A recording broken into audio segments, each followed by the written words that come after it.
Hello বন্ধুরা, কেমন আছেন সবাই?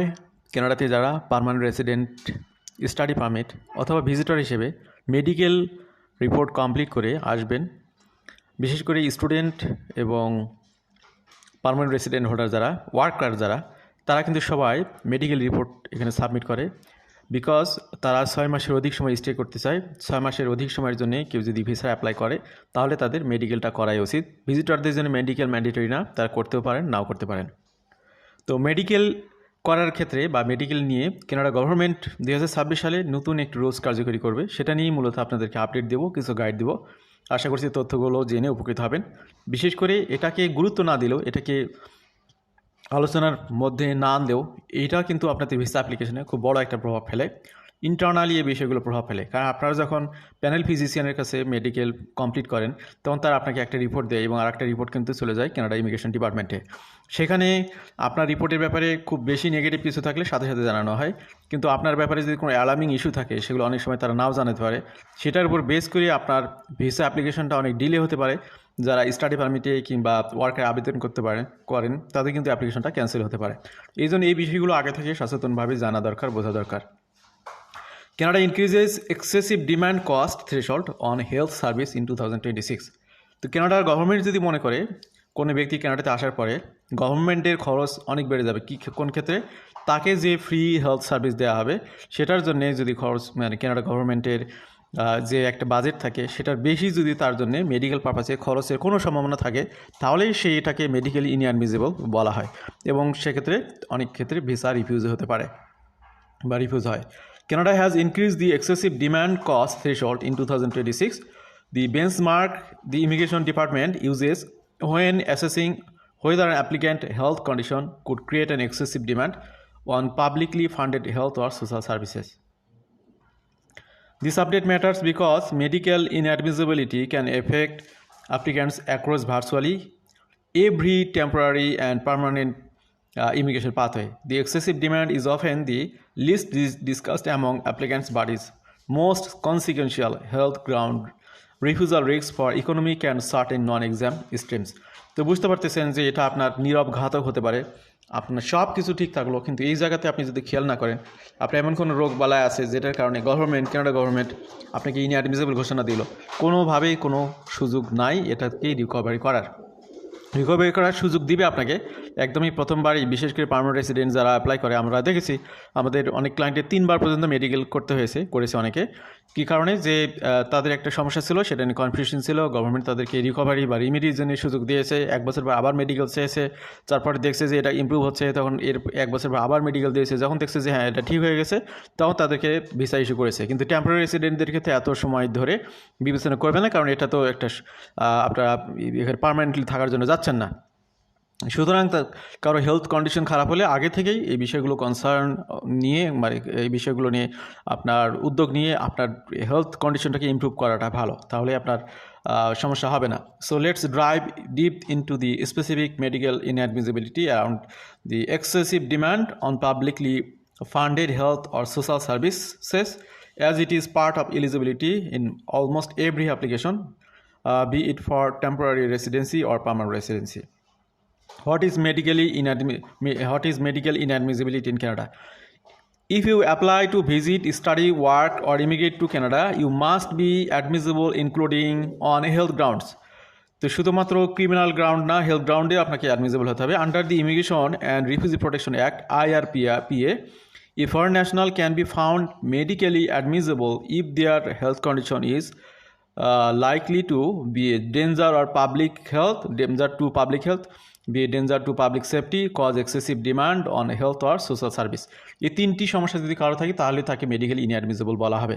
আবার খেয়াল করুন, যদি আপনার এমন একটা রোগ আছে যেটা যেটা অন্য লোকদের মধ্যে ছড়িয়ে পুরো কানাডার এনভায়রনমেন্ট নষ্ট করতে পারে, এমন একটা রোগ আছে যেটা সেফটি নষ্ট করবে, এমন একটা রোগ আছে যেটা ট্রিটমেন্ট করতে গিয়ে গভর্নমেন্টের হেলথ এবং সোশ্যাল সার্ভিস ডিপার্টমেন্টকে অনেক বেশি খরচ করতে হবে। এই 3টা বিষয়কে মাথায় রেখে তারা মেডিকেলি ইনঅ্যাডমিসেবল ঘোষণা করে এবং ভিসা ক্যান্সেল করে দেয়। While danger grounds are typically tied to communicable diseases or safety risks, the excessive demand ground is a cost and capacity test tied to publicly funded services. What changed in 2026? The new excessive demand cost threshold, এখানে দেখুন 5 বছরের জন্য excessive cost threshold করা হয়েছে 1,44,390, যেটা হচ্ছে 28,878 Canadian dollar per year. To understand the increase in practical terms, the 2025 figure was 1,35,810 over 5 years. তো আগে যে পরিমাণটা ছিল, আগে ছিল 1,35,810, এখন করা হয়েছে 1,44,390। হ্যাঁ, আগে পার ইয়ারে ছিল 27,162, এখন পার ইয়ারে এখন 28,878। That puts the 2026 threshold higher by 8,580 over 5 years, an increase of about 6.3% compared to 2025. Why the threshold matters for immigration applicants? The threshold is not a fee you pay, it is decision benchmark IRCC uses to evaluate whether the publicly funded costs associated with treating and managing a health condition are likely to exceed the threshold over the assessment period. Separately, even if projected costs do not exceed the threshold, an applicant can still be refused if the service they require would materially worsen wait times for Canadians and permanent residency in a way that increase health harms. In other words, excessive demand has two pathways to refusal. এখানে দেখুন, a cost threshold pathway, projected publicly funded cost exceed the benchmark. A wait time pathway, demand would add to existing wait list in a way that worsen outcomes. Who can be affected by medical inadmissibility? কারা এটা দ্বারা প্রভাবিত হতে পারে? Number 1 হচ্ছে temporary resident applicant, visitor student, foreign workers when a medical exam is requested or required for the applicant type or intended occupation length of stay. Second হচ্ছে permanent residency applicants across economic class, express entry, stream, PNP, business pathway and certain family-based categories. Accompanying and in some cases non-accompanying family members, because a family member inadmissibility can affect the overall application depending on category and rules. What excessive demand means under Canadian rules? Excessive demand bolte ki bojhay? IRCC medical officers do not guess. They are directed by legislation and regulation to assess medical evidence and then apply defined test. 5-year cost test skip করতেছি সময় বাঁচানোর জন্য। What IRCC looks at during the medical assessment? Assessment করার সময় কি কি বিষয় দেখে খেয়াল করুন। In general, the medical officer consider the conditions, diagnosis, prognosis and service like required to treat and manage it when weighs those service against the excessive demand rules. এখানে কয়েকটা বিষয় খেয়াল করা হয়। এক নম্বর হলো কয়েকটা রোগ আপনার আছে কিনা। কিছু রোগ আপনার থাকতেই পারে, যেমন আপনার ডায়াবেটিস থাকতে পারে। তো যে রোগগুলো আছে যেগুলো ইনস্ট্যান্টলি মনে হচ্ছে যে এটা কোনো সমস্যা না, কিন্তু সেটার খরচ বা ট্রিটমেন্টের যদি কোনো বড় খরচ থাকে, আপনার টাইপের উপর নির্ভর করতেছে যে আপনার হাই লেভেলের ডায়াবেটিস, হাই লেভেলের ব্লাডের কোনো রোগ যেটা হয়তো বা ক্যান্সার, কিডনি রোগ এই মুহূর্তে সেরকম না, তার থেকে কম কিন্তু দীর্ঘমেয়াদে যেটা খরচের একটা বিষয় আছে, যেগুলো কেনাডার হেলথ সার্ভিস দেওয়ার ক্ষেত্রে কেনাডার জন্য বার্ডেন হবে, সেই ধরনের বিষয় থাকলেও কিন্তু এগুলো সমস্যা হবে। যদি সেটা না থাকে সমস্যা হবে না।